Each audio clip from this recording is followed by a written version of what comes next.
Everyone, welcome back to another video. আমি আবারও একটা নতুন রান্না নিয়ে চলে এসেছি, সেটা হচ্ছে নুডলস। বাট এখানে একটা টুইস্ট আছে। কোনো রকম চাউমিন, নুডলস বা ম্যাগি ছাড়া আমি এই নুডলসটা বানাবো।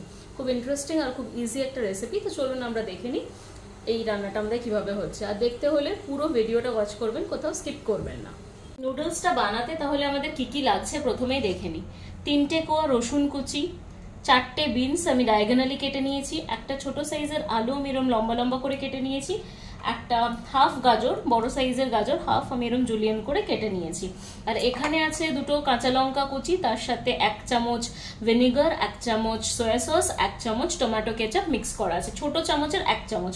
আর সয়া সসটা ডার্ক সয়া সস। এবার এখানে যেহেতু আমি নুডলস বানাচ্ছি, তো আপনারা আপনাদের ইচ্ছে মতন ভেজিটেবলস নিতে পারেন। পেঁয়াজ, মাশরুম, ক্যাপসিকাম, বেল পেপার্স, আলুটাকে বাদও দিতে পারেন, যেটা যেটা আপনাদের ইচ্ছে।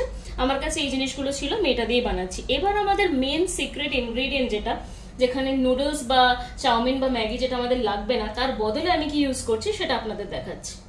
সেটা হচ্ছে রুটি। আমাদের বাড়িতে ম্যাক্সিমাম সময়ই রুটি বেঁচে যায়, সেটা খেতে অনেক সময় ভালোও লাগে না, বা বাচ্চারা রুটি অনেক সময় খেতে চায়ও না। সেক্ষেত্রে আপনারা এভাবে বানাতে পারেন। সেটা আটার, অবশ্যই রুটিটা যেহেতু আটা দিয়ে বানানো হয়েছে, তো আটারই, এটা একটু হেলদি অপশনও হবে, হেলদিয়ার অপশন হবে। ময়দাটা নেই। তো রুটিগুলোকে আমি এরকম স্লাইস স্লাইস করে কেটে নিয়েছি। একটা আমি আপনাদের কেটে দেখাচ্ছি, লেফট ওভার রুটি বা বাসি রুটি যেটাই বলুন, একদিন আগে বানানো, আগের দিন রাত্রে বানানো, বেশি হয়ে গেছে, বেঁচে গেছে, সেটা আপনারা অবশ্যই ইউজ করতে পারেন। তো এরকম ভাবে আপনারা কেটে নেবেন, জাস্ট পাতলা পাতলা স্লাইস করে এরকম ভাবে কেটে নেবেন। তো এইভাবে রুটিগুলোকে আমি কেটে নেব। বাকি প্রসেসটা একদম সেম, যেভাবে আমরা নুডলস বানাই ঠিক সেভাবেই বানাবো। কড়াইতে একদম অল্প সাদা তেল আমি দিয়ে দিচ্ছি।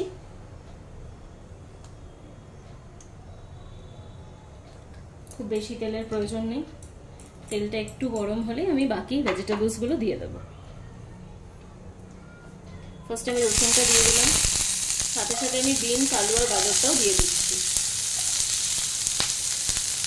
এবার এটা একটু ফ্রাই হতে দেবো, যাতে সেদ্ধ হয়ে যায়। একটু ফ্রাই হয়ে গেলে আমি সসটা দিয়ে নুডলসটা দিয়ে দেবো।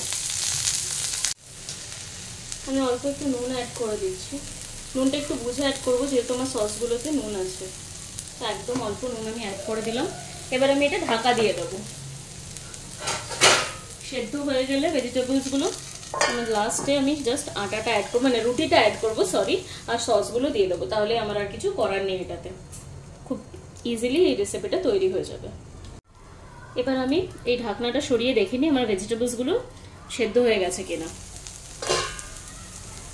খুন্তি দিয়ে জাস্ট একটা কেটে দেখলে আমি বুঝতে পারবো। দেখুন, সবজিগুলো, আলু বা গাজর, বিনস যেটাই বলুন, ভেঙে দেওয়া যাচ্ছে, তার মানে এটা অলরেডি সেদ্ধ হয়ে গেছে। এই সময় আমি কি করব, এই যে রুটির যেগুলো নুডলস, সেটাকে ফার্স্টে অ্যাড করে দেবো।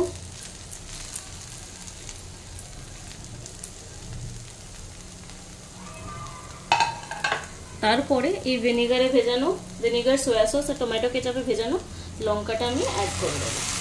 এবার আর কিছুই না, জাস্ট ভালো করে একটু মিক্স করে নিতে হবে।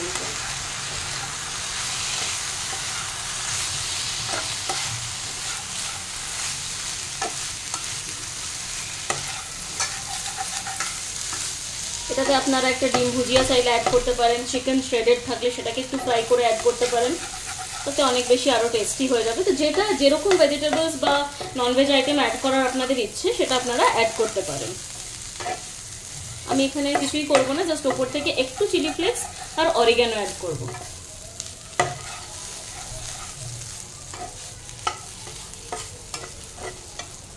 রুটিটা দেওয়ার পর একটু জাস্ট ফ্রাই করে নিতে হবে, খুব বেশি ফ্রাই করার দরকার নেই।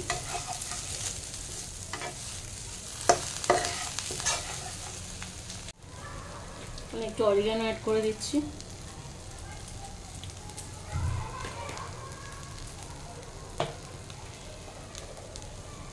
আর অল্প একটু চিলি ফ্লেক্স। চিলি ফ্লেক্সটা একদম কম অ্যাড করছি, যেহেতু আমি লঙ্কাটা দিয়েছি।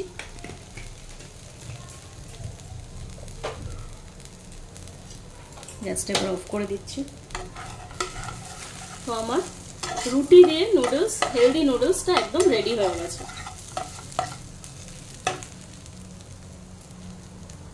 আপনারা দেখলেন আমি কিভাবে রান্নাটা বানালাম। আপনারাও বাড়িতে এইভাবে রান্নাটা ট্রাই করবেন, আর আমাকে অবশ্যই কমেন্ট করে জানাবেন আপনাদের কেমন লাগলো। বাচ্চাদের জন্য এটা খুব একটা হেলদি রেসিপি, খেতে অনেক সময় বাচ্চারা রুটি খেতে চায় না, প্লেন রুটি করে দিলে, তো সেক্ষেত্রে আপনারা টিফিন, ব্রেকফাস্ট বা অন্য কোনো স্ন্যাক্স হিসেবে ওদেরকে দিতে পারেন, বাচ্চাদেরকে দেওয়া যেতে পারে।